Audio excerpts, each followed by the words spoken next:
तस्मै श्री गुरुवे नमः। मन्नाथ श्री जगन्नाथ मद्गुरुं श्री जगद्गुरुं मदात्मा सर्वभूतात्मा तस्मै श्री गुरुवे नमः। अखण्डमण्डलाकारं व्याप्तं येन सचराचरं तत्पदं दर्शितं येन तस्मै श्री गुरुवे नमः। तस्मै श्री गुरवे नमः। ओम शांति शांति शांति। ओम शांति शांति शांति। कस्त्वं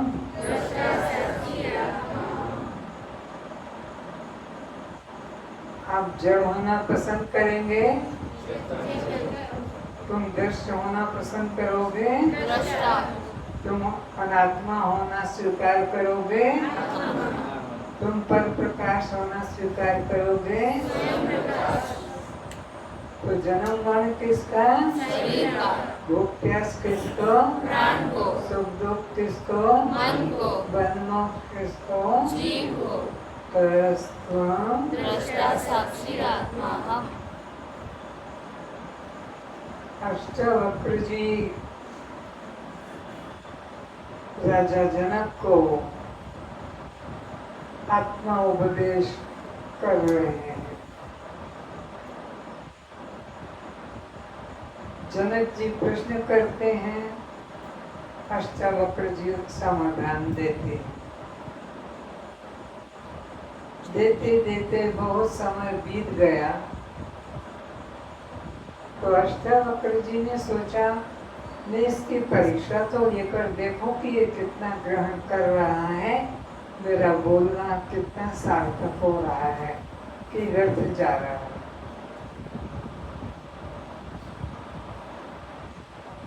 प्रश्न किया कि मेरे इतने के उपदेश से तूने अपने को क्या समझा? बस इतना बता मेरे को। श्रद्धालु, साधन संपन्न, विवेक वैराग्य संपत्ति मोक्षता, ये जिज्ञासु की योग्यता है। वेदांत में जिनको रुचि है उसके पास उसके जीवन में ये चार चीजें अवश्य होगी।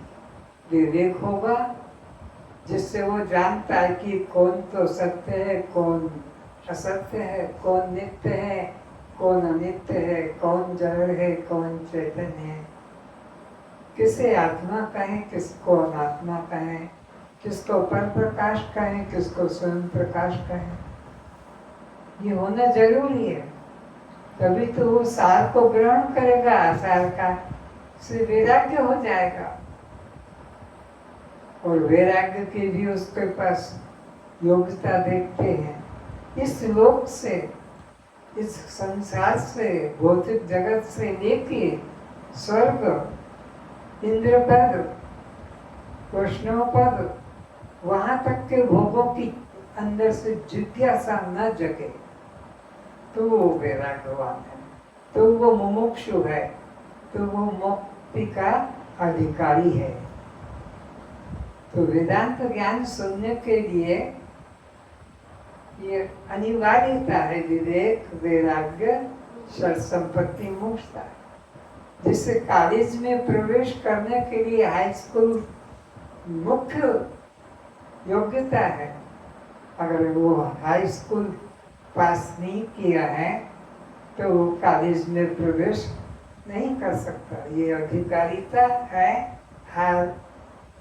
हाई स्कूल वालों को मोक्ष में अपने ज्ञान में, अपने कॉलेज के विषय में जाने का उसको अधिकार है। तो विवेक भी हो, वैराग्य भी हो, और साथ साथ उसके जीवन में 6 प्रकार की धनराशि हो, संपत्ति हो। संपत्ति संसार में गाड़ी, जमीन, मकान, पद, कोई अपनी उपाधि, योग्यता, ये संपत्ति संसार के लिए। परमात्मा की तरफ जाने के लिए भी संपत्ति चाहिए। षट संपत्ति है, शम हो, दम हो, तितिक्षा हो, श्रद्धा हो, उपरामता हो। अगर मन चंचल है और मन इधर उधर भाग रहा है तो वो श्रवण का अधिकारी नहीं होगा। शम चाहिए, भोगों में आसक्त ना हो, दम भी हो, विषयों में वैराग्य हो,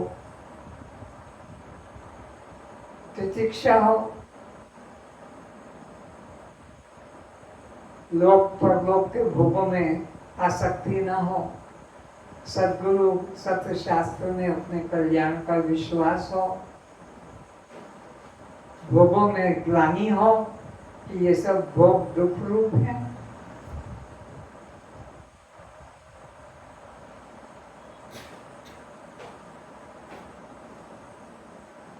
और इसी तरह समाधान पर मन शांत हो।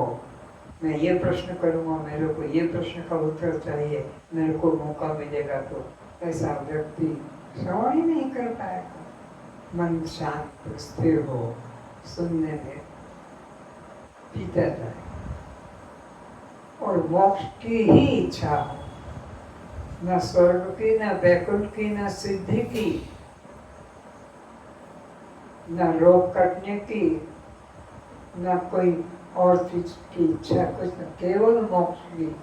इतनी चीजें हो तब जाकर वो वेदांत का श्रवण, मनन, निध्यासन करता है।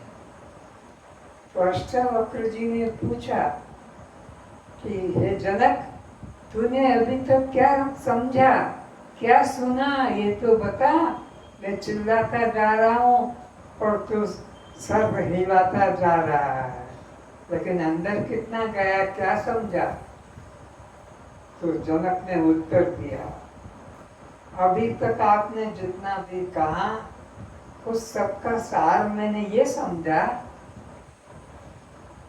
कि जितना जन्मों जन्मों से ये बदलता आ रहा है, इस शरीर से लेकर सामने दिखने वाला दृश्य पदार्थ, ये बदलने वाला शरीर में नहीं, बस जन्मों जन्मों से जो ये बदलता आ रहा है, 84 लाख योनियों का चक्कर काटता आ रहा है। ये बदलने वाला शरीर, नाम रूप वाला शरीर, ये जन्मने मरने वाला शरीर, ये दृश्य शरीर, ये अनात्मा शरीर, ये पर प्रकाश शरीर में नहीं, मैं स्वयं प्रकाश, दृष्टा साक्षी आत्मा हूँ। ये मैंने आपके उपदेश से सीखा है, समझा है। अष्टावक्र जी को प्रसन्नता हुई कि स्टूडेंट तो अच्छा है, विद्यार्थी अच्छा है, ठीक से श्रवण मनन कर रहा है, यही मोक्ष का अधिकार।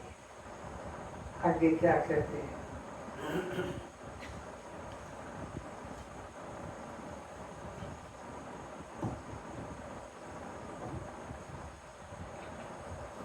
जनक जी कह रहे हैं कि मेरी निर्विकल्प स्थिति में मन नामक कोई वस्तु ही नहीं। थोड़ा और आगे बढ़ो, तुम उधर हो जाओ, स्वर्णा उधर हो जाओ। खींचो इसको।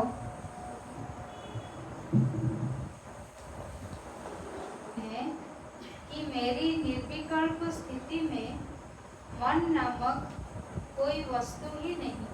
गुरुदेव, आप जो पूछा कि तू क्या समझा, तो मैं थी निर्विकार दशा में। अब कुछ पूछने को बाकी नहीं रहा, जानने को बाकी नहीं रहा। फिर से जनक जी कह रहे हैं कि मेरी निर्विकल्प स्थिति में मन नामक कोई वस्तु ही नहीं। क्या नाम हो? मन मन। नामक मन नाम की कोई चीज ही नहीं, तो प्रश्न कहाँ से उठेगा? संशय कहाँ से उठेगा? मन से। आपके उपदेश से मेरे पास में अब मन नाम की कोई अवस्था ही नहीं है। मैं अपने आत्म स्वरूप में स्थित हूँ। तब उसका स्वीकार या इनकार ही क्या? जब मन नाम की वस्तु ही नहीं रही तो उसका क्या तो मैं हाँ करूँ और क्या ना करूँ। जब मन ब्रह्म रूप हो गया या मुझ आत्म सिंधु में लीन हो गया, यह समस्त विश्व एक ब्रह्म रूप हो गया, तब मन को विषय वृत्ति से लौटाने की बात ही व्यर्थ हो गई। जब एक ब्रह्म का मुझे बोध हो गया कि एक ब्रह्म के अतिरिक्त अन्य किंचित भी नहीं, तो मन का कहाँ स्थान रहा जो मैं उसको हटाने की चेष्टा करूँ। मिथ्या वस्तु जान लेने के बाद मिथ्या का त्याग करना है। मिथ्या वस्तु जान ली, फिर उसका चीरा फाड़ी क्या करना? जब जान लिया ये मुर्दा है तो उसके अंग प्रत्यंगों का चीरा फाड़ी करके क्या देखना? इसी प्रकार मन जब नाम की वस्तु ही नहीं रही तो उसका ज्ञान करने का विचार ही नहीं होगा। यह चिंता कैसी? मिथ्या को मिथ्या जान लेना ही त्याग है। मिथ्या को मिथ्या, असत्य को असत्य, जड़ को जड़, दृष्ट को दृष्ट जान लेना ही विवेक है। ऐसा जानकर धारणा, ध्यान, समाधि अथवा आसन प्राणायाम की शारीरिक एवं मानसिक कवायद कसरत की झंझट से उपरम होकर मैं तो अपने आत्म स्वरूप में स्थित हो गया। जब मेरे को अपनी पूर्णता का बोध आ गया कि यह अनित्य दृश्य जड़ शरीर में नहीं हूँ और ये मेरा नहीं है, अब इसके लिए अब मुझको और कोई साधन करने की ध्यान, धारणा, समाधि, जप, तप आदि कुछ प्रवृत्ति करने की जरूरत भी नहीं लगती है। फिर से ऐसा जानकर धारणा, ध्यान, समाधि अथवा आसन प्राणायाम की शारीरिक एवं मानसिक कसरत की झंझट से ये मानसिक कसरत भी मुझे करने की जरूरत नहीं है। शारीरिक आसन प्राणायाम यह भी करने की जरूरत नहीं है और ये मानसिक भी कवायद करने की जरूरत नहीं है। झंझट से उपराम होकर मैं तो अपने आत्म स्वरूप में स्थित हो गया हूँ। तो ये दृश्य शरीर से, जड़ शरीर से, अनात्म शरीर से उपराम होकर अपने दृष्टि साक्षी आत्म स्वरूप में स्थित हो गया हूँ। इसके अलावा मेरे को कुछ सुनना भी अच्छा नहीं लगता, पढ़ना भी अच्छा नहीं लगता, करना भी अच्छा लगता। ये सब मानसिक शारीरिक कसरत है, कवायद है, शरीर को थकाने का और समय को नष्ट करने का है। इसलिए मेरा मन और किसी अनात्म विषय में नहीं लगता है। मेरे तटस्थ कुटस्थ स्वरूप में ना कुछ छोड़ने का है, ना कुछ पकड़ने का है। अपनी पूर्णता का जब बोध हो गया तो कुछ छोड़ने को भी बाकी नहीं रहा और कुछ कमी को पूरा करने की भी जरूरत नहीं, क्योंकि पूर्णता का बोध हो गया। अब मैं अपने दृष्टा साक्षी आत्म स्वरूप में स्थित हूँ। तब मैं क्या हूँ? कैसा हूँ? इच्छा पसंदगी रहित केवल चैतन्य ज्ञान स्वरूप शांतो हम। केवल मैं अब अपने को चैतन्य आत्मा स्वरूप दृष्टा साक्षी स्वरूप हम ऐसा अनुभव करता हूँ और इसके अलावा मेरे मन में कुछ प्रवृत्ति नहीं होती है। सभी आकार, नाम, जाति, आश्रम, जन्म, मृत्यु, धर्म शरीर के साथ है। जैसे स्वर्ण के 25 अलंकारों के अलग अलग नाम हैं, लेकिन एकमात्र सोना ही तो है। मिट्टी के अनेक अनेक आकार पदार्थ बनते हैं, घड़ा बने, सुराही बने, दीपक बने, दीवार बने, चूल्हा चक्की बने, कुछ भी बने है तो एक मिट्टी। तो ऐसे यहाँ पर भी एक ब्रह्म के अलावा अन्य किंचित भी नहीं है। सब आकार नाम अलग अलग है, लेकिन सत्य में तो एक चेतन आत्मा ही है। सो हम और वह ही मैं हूँ, ऐसा मुझे आपकी कृपा से दृढ़ बोध हो गया है। शरीर मुझ आत्मा में आरोपित है। शरीर स्वर्ण में जैसे अलंकार आरोपित है सोना, कपड़े में पेन शर्ट नाम आरोपित है, लेकिन है तो सब में एक धागा।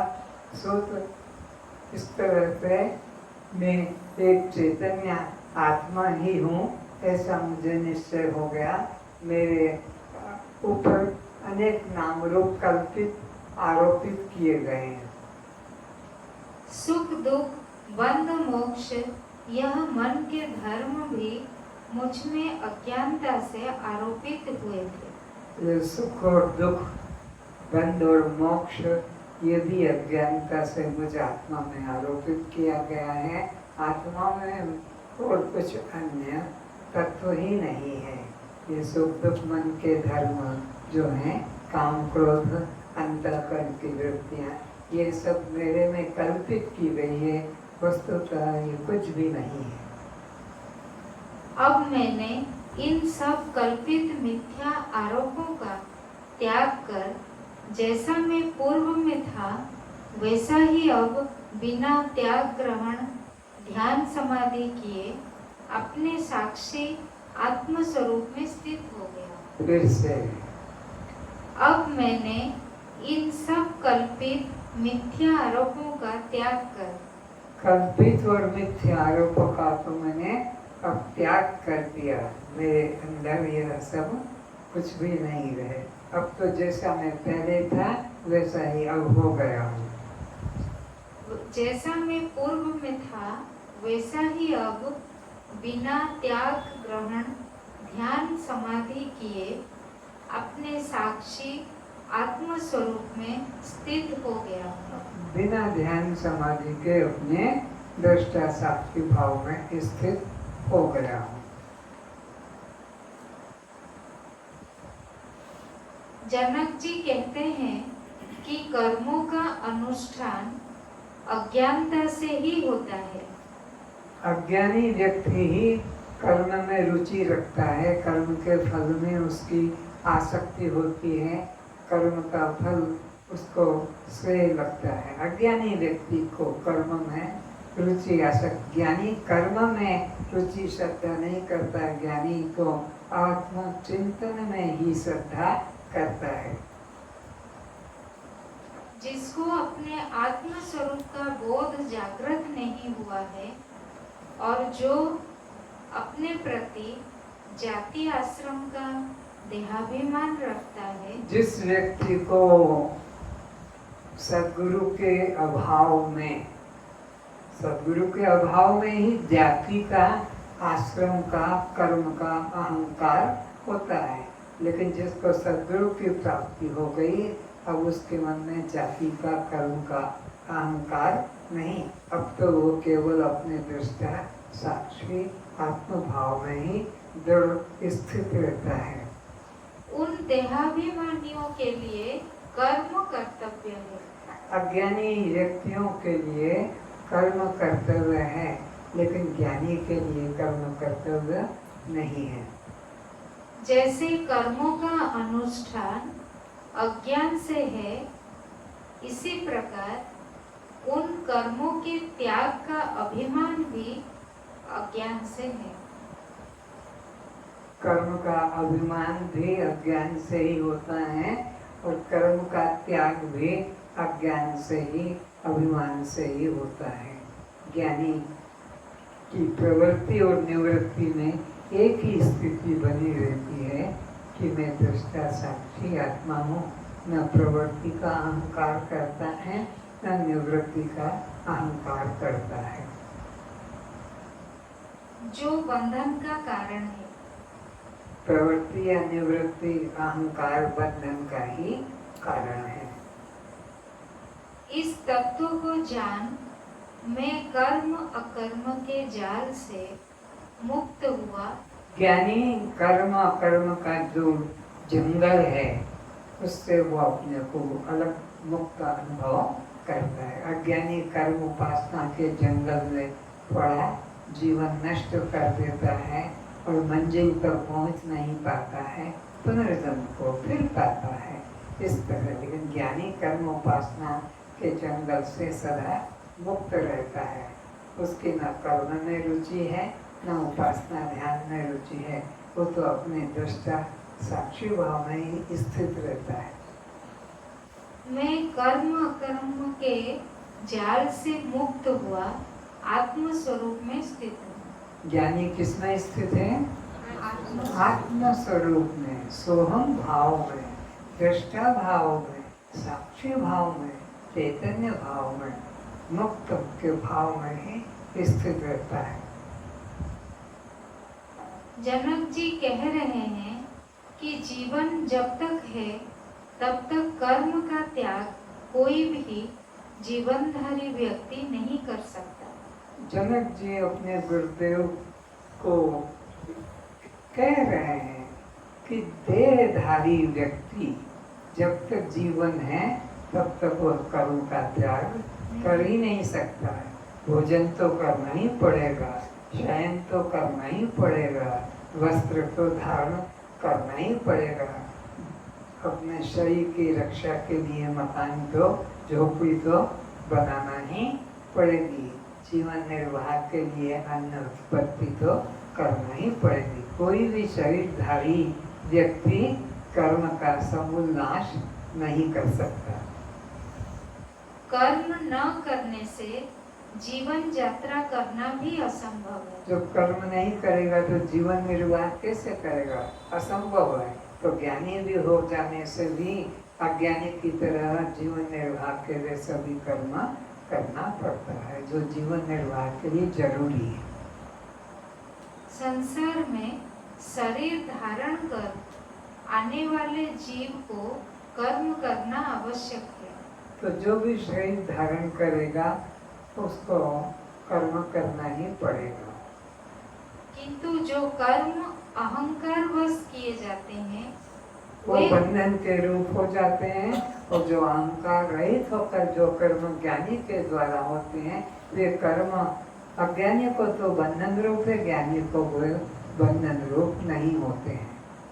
प्रकृति क्रियमाणानि गुणे कर्माणि सर्वसः। ऐसा नियम है कि प्रकृति के द्वारा ही ये सब कर्म होते हैं और अज्ञानी व्यक्ति उसमें अहंकार करके बंधन को प्राप्त होता है।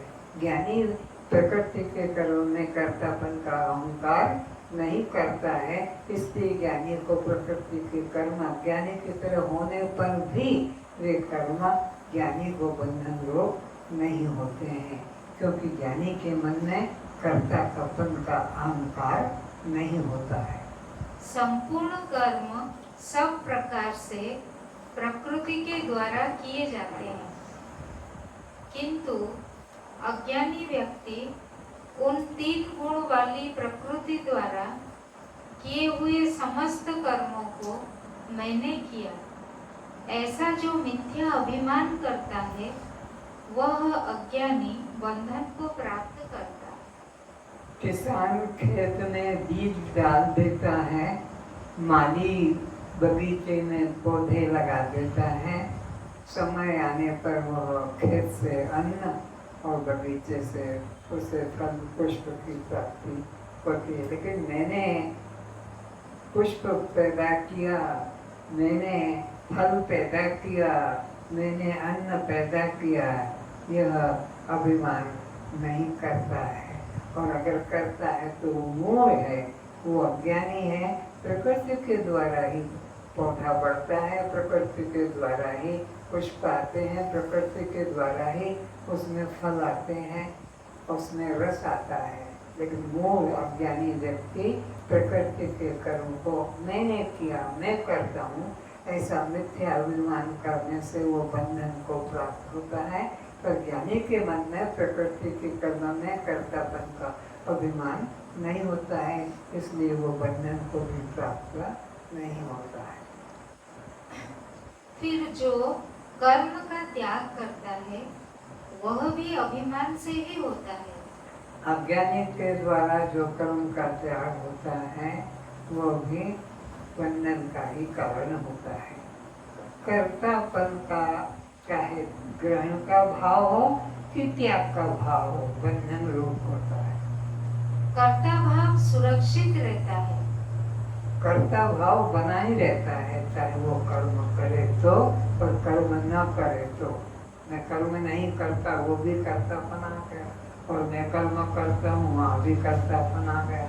तो कर्ता भाव तो बना ही रहता है अज्ञानी में, पर ज्ञानी में कर्म करके भी कर्ता भाव उदय नहीं होता है, इसलिए ज्ञानी सदा मुक्त रहता है। मैंने राज्य, रानी, पुत्र, संपत्ति का त्याग किया। ये मूर्ख, ये अज्ञानी अहंकार करता है कि मैंने घर छोड़ा, पत्नी छोड़ी, राज्य छोड़ा, मकान छोड़ा, ऐसा अहंकार करता है। मेरे जैसा त्यागी कोई नहीं हो सकता है। इस त्याग में भी अभिमान को नया रूप मिल गया। तो इस त्याग में भी एक अहंकार को नया मोड़ दे दिया। पहले करने का अधिकार था, अभी न करने का भी अहंकार कर दिया।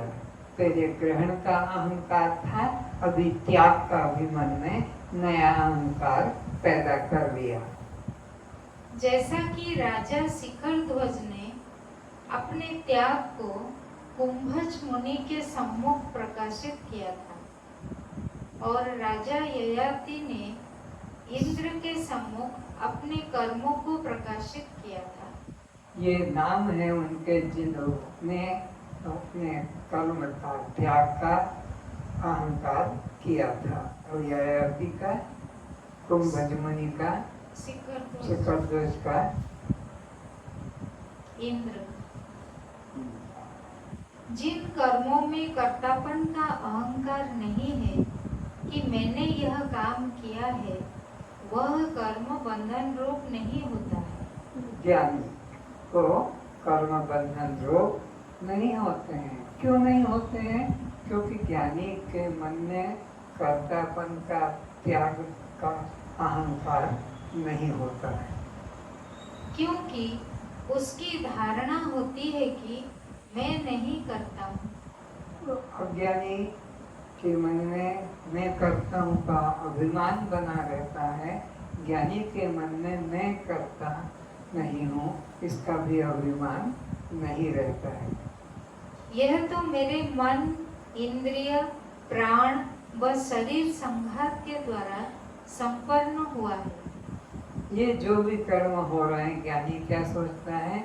मैं नहीं करता हूँ, मैं पंच भौतिक शरीर के द्वारा, पंच प्राणों के द्वारा, पंच इंद्रियों के द्वारा, पंच ज्ञानेंद्रियों के द्वारा या अंतःकरण की वृत्तियों के द्वारा हुआ है।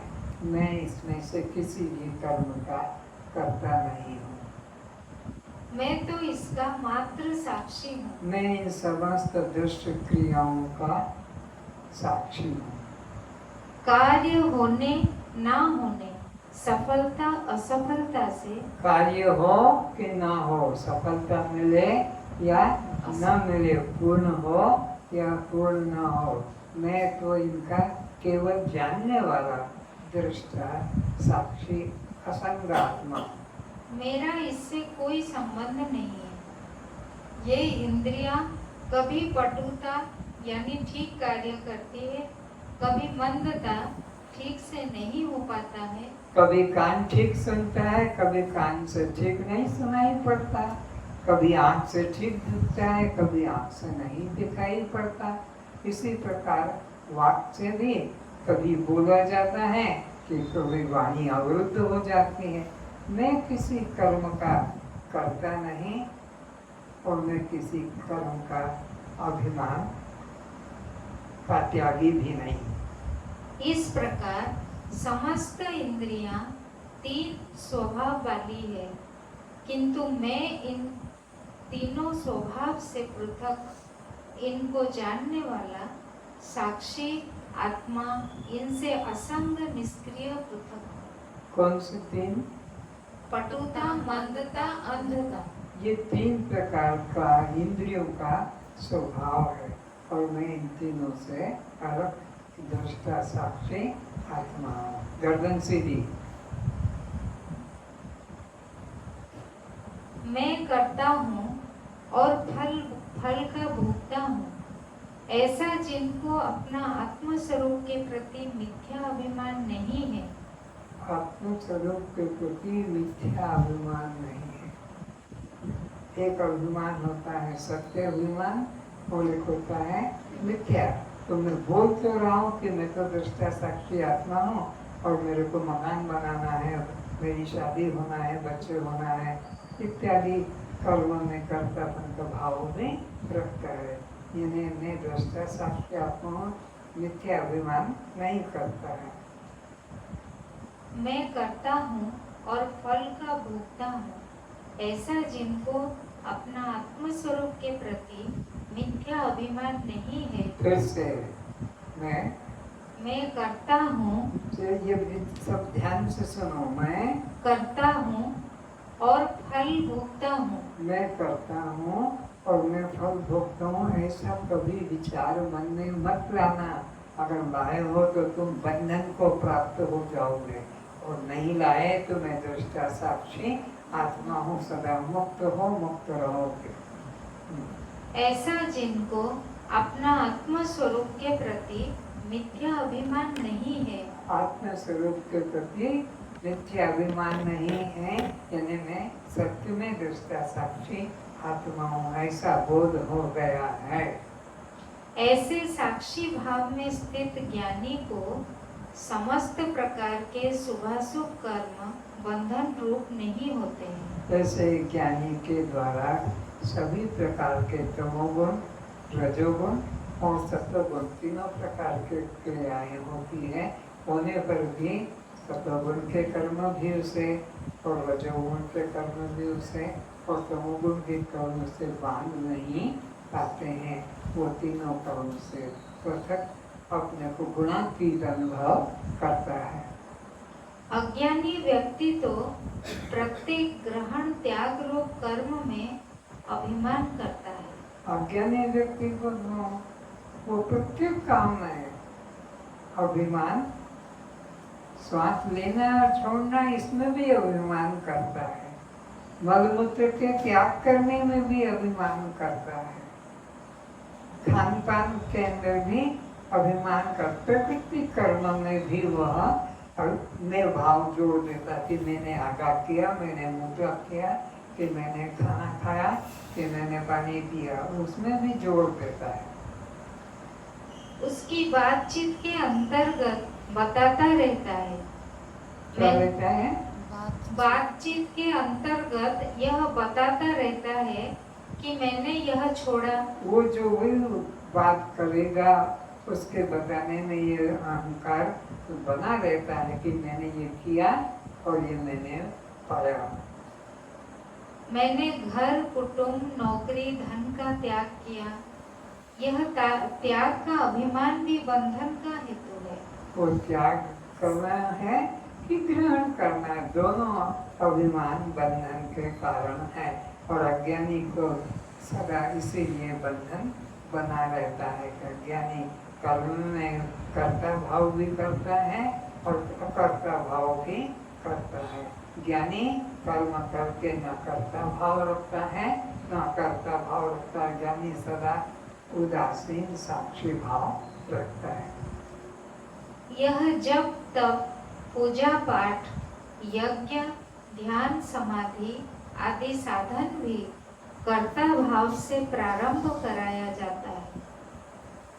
अज्ञानी के द्वारा ये सब कर्म भी कर्ता भाव से ही होते हैं। इन सबको मैंने त्याग किया है, यह भी कर्तृत्व अभिमान है। वहीं बैठ जाओ जहाँ पे तहाँ आए हो, दोस्ती उधर मत ले जाओ। इन सबको मैंने त्याग किया है, यह भी कर्तृत्व अभिमान है। तो मैंने त्याग किया है, यह अभिमान भी बंधन का ही कारण है। ज्ञानी सदा अभिमान से मुक्त होता है, इसलिए वो बंधन से भी मुक्त है।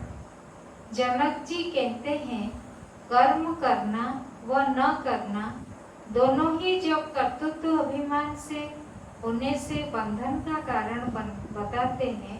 जनक जी गुरुदेव के उपदेश के द्वारा यह समझ गए हैं कि कर्म में कर्तापन भी बंधन का कारण है और कर्म में अकर्तापन का भाव भी बंधन का ही कारण है। दोनों ही कर्ता भाव भी अकर्ता भाव भी बंधन का ही कारण है। तो अगर मुक्ति है तो साक्षी भाव, दृष्टा भाव से ही मुक्ति है। इसलिए मैंने कर्म अकर्म दोनों का ही त्याग कर दिया। इसलिए कर्म का भी और अकर्म का दोनों का ही त्याग कर दिया है। अष्टावक्र जी को जनक शिष्य अपना अनुभव बता रहे हैं, क्योंकि पूछा कि तूने अपने को क्या समझा, ये बता अभी तक। तो जनक जी कहते हैं, मैंने कर्म में कर्ता भाव और अकर्ता भाव दोनों का ही त्याग करके दृष्टा भाव में मैं स्थित हुआ हूँ।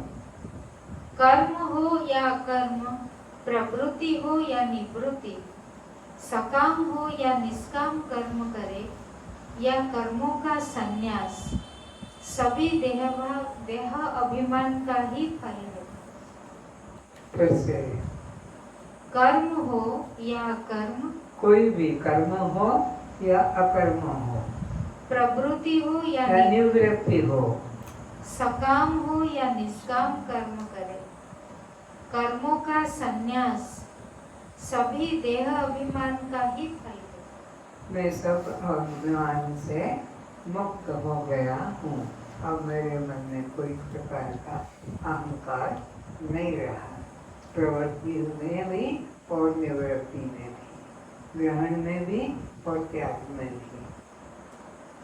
कर्म का त्याग करना या अनुष्ठान करना दोनों कर्म अहंकार को ही जन्म देते हैं। दोनों कर्म अहंकार को ही जन्म देते हैं, करने का भी और न करने का भी। अहंकार कर्म को ही जन्म देते हैं। यदि कर्म में कर्तापन का भाव है तो कर्ता भाव का ही त्याग करना है। कर्म में कर्तापन का जो भाव है उसका हमें त्याग करना चाहिए। कर्म का त्याग तो हो नहीं सकता। जब तक जीवन है, शरीर है, कर्म का त्याग तो कोई कर ही नहीं सकता। अज्ञानी की तरह जीवन निर्वाह के कर्म ज्ञानी को भी करना ही पड़ता है। तो कर्म का तो त्याग कर नहीं सकते, पर कर्म में कर्तापन का जो अहंकार मिथ्या कर दिया है उसका त्याग कर देना चाहिए। इसी प्रकार फल का भी त्याग हो नहीं सकता। फल तो कर्म किया है, खेती की है तो अन्न तो खाना ही पड़ेगा। पौधा लगाया है वो फल देगा तो वो तो लेना ही पड़ेगा।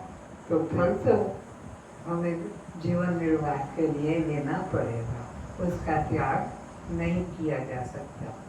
वह भी कर्ता को भोगना ही पड़ेगा। कर्म का फल तो कर्ता को भोगना ही पड़ेगा। कर्तापन के अभिमान से मुक्त होने का यदि कोई साधन है, इस बात को ध्यान से सुनो फिर से। कर्तापन कर्तापन के अभिमान से मुक्त होने का यदि कोई साधन है तो वह एक आत्मज्ञान है। आत्मज्ञान है कि मैं तो दृष्टा साक्षी आत्मा हूँ। बस ये एक कर्तापन के अहंकार से मुक्त होने का साधन, बंधन से मुक्ति पाने का साधन कि मैं ये देह इंद्रिय के कर्म मेरे कर्म नहीं है, मैं तो इनसे अलग दृष्टा साक्षी आत्मा हूँ। इसके बिना कर्म बंधन से मुक्ति का अन्य मार्ग नहीं है। ब्रह्म का चिंतन करते हुए भी चिंता ही प्राप्त होती है। ब्रह्म का चिंतन करते हुए क्या होता है? ब्रह्म का चिंतन करते हुए भी चिंता ही प्राप्त होती है। चिंतन करने से चिंता ही प्राप्त होती है। चिंतन करना भी चिंता को प्राप्त करना है। इसलिए आत्मचिंतन के अतिरिक्त अन्य कोई चिंतन मत करो। मैं दृष्टा साक्षी आत्मा हूँ, ये निश्चय करना है। जप नहीं करना है, भजन नहीं करना है, निश्चय करना है बस, तो वो सदा मुक्त है। ब्रह्म का चिंतन करते हुए भी चिंता ही प्राप्त होती है। इसलिए मैं ब्रह्म चिंतन को भी छोड़कर भावना मुक्त हुआ अपने आप में स्थित हूँ। अपने आप में दृष्टा भाव में, आत्म भाव में स्थित हूँ। ब्रह्म चिंतन भी मैंने छोड़ दिया, अपने आप में स्थित हूँ, क्योंकि चिंतन करने से चिंता को ही प्राप्त होता है। अचिंत्य आत्मा का चिंतन कभी हो ही नहीं सकता। आत्मा कैसा है? अचिंत्य है। आत्मा का चिंतन कभी, चिंतन हमेशा दूसरे का होता है। अपना मित्र हो कि शत्रु हो, अपना हो कि पराया हो, तो द्वैत में ही चिंतन होता है। आत्मा अद्वैत है, इसलिए आत्मा का चिंतन नहीं होता। चिंतन हमेशा दूसरे का होता है। चिंत्य का ही चिंतन हो सकता है। जिसे कभी देखा नहीं, उसका चिंतन ध्यान भक्तों के मन की कल्पना मात्र ही है। देखी वस्तु का ही चिंतन किया जा सकता है। जिसको कभी देखा ही नहीं, उसका चिंतन कैसे कर पाओगे? जिसको देखा ही नहीं, रूपरेख नहीं, शून्य देही, जिसके अगोचर कहा है, इंद्रियों का वो विषय नहीं, इंद्रियों से देखा ही नहीं जाता, उसका चिंतन भी अचिंत्य है। सभी संत महात्मा आत्मचिंतन के लिए शिष्य व साधक को कहते हैं, किंतु आत्मा अचिंत्य तत्व का नाम है। कहते हैं गुरु लोग शिष्यों को चिंतन किया करो, चिंतन किया करो, खाली मत बैठो, खाली मत बैठो, चिंतन करो। लेकिन चिंतन हमेशा देखी वस्तु का ही होता है। आत्मा को तो कभी किसी ने देखा नहीं, तो उसका चिंतन कैसे हो सकेगा?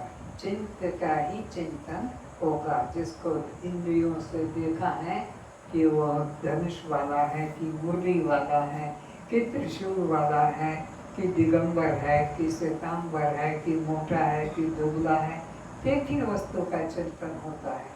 लेकिन आत्मा का कभी चिंतन, क्योंकि आत्मा कभी किसी ने देखे ही नहीं, निर्गुण निराकार और स्वयं है। और ये जो दर्पण में देखते हो, वो तुम अपने शरीर को देखते हो, तुम अपने को नहीं देखते हो। दाढ़ी बढ़ गई है, मूछा बढ़ गई है, बाल सजे हुए हैं, बटन लगे हैं, ये सब दृश्य का चिंतन है।